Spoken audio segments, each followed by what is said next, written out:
নমস্কার বন্ধুরা, লিপসার পরিবারে সবাইকে স্বাগত। প্রচণ্ড গরম পড়েছে, আশা করছি সবাই ভালো আছেন। আজ আমি একটা নতুন রেসিপি নিয়ে চলে এলাম, লাউ চিংড়ি। খুবই কম উপকরণে বানাবো এই লাউ চিংড়ি। লাউ চিংড়ি বানাতে লেগেছে আমার লাউ, চিংড়ি, সামান্য পরিমাণ জিরের গুঁড়ো, নুন, হলুদ আর একটু চিনি। এছাড়া আর কোনো মশলার ব্যবহার করব না।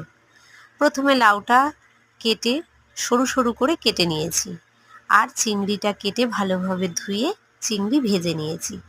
আমি এখানে প্রথমে খুব অল্প তেল দিয়ে চিংড়িটা ভেজে নিয়েছি। যেহেতু চিংড়ির মধ্যে ঘি থাকে, তাই খুব বেশি তেল দিলে চিংড়ি ভাজার প্রবলেম হয়। চিংড়ি ভেজে তুলে নিয়ে তাতে দিয়ে দিলাম সামান্য আর একটু তেল, আর দিলাম 5 ফোড়ন। 5 ফোড়নটা থেকে একটু স্মেল বেরোলেই দিয়ে দেব কেটে রাখা লাউ। লাউটা দিয়ে ভালোভাবে নেড়ে চেড়ে খুব ভালোভাবে নাড়তে হবে, কারণ লাউ এমনি লাউ থেকে অলরেডি জল বেরোয়। সেই কারণে লাউটা একটু ভালোভাবে নেড়ে যখন লাউয়ের পরিমাণটা কমে আসবে, তখন দিয়ে দেব তাতে হলুদ আর নুন। একটু খেয়াল রাখতে হবে, এটা লাউ কিন্তু কাটার সময় পরিমাপটা অনেকটা দেখায়, কিন্তু রান্নার পরে লাউয়ের পরিমাপ কমে যায়। সেই জন্য নুনের দিকটা কিন্তু একটু খেয়াল রেখে দেবেন। লাউ, নুন, হলুদ দিয়ে ভালোভাবে নেড়ে চেড়ে দিয়ে দিলাম ভেজে রাখা চিংড়ি। চিংড়ি দিয়ে ভালোভাবে নাড়লাম, এরে দুটো চেরা কাঁচা লঙ্কা দিলাম আর সামান্য একটু জল দিলাম। যেহেতু লাউতে জল থাকে, তাই খুব বেশি জল দেওয়ার দরকার নেই।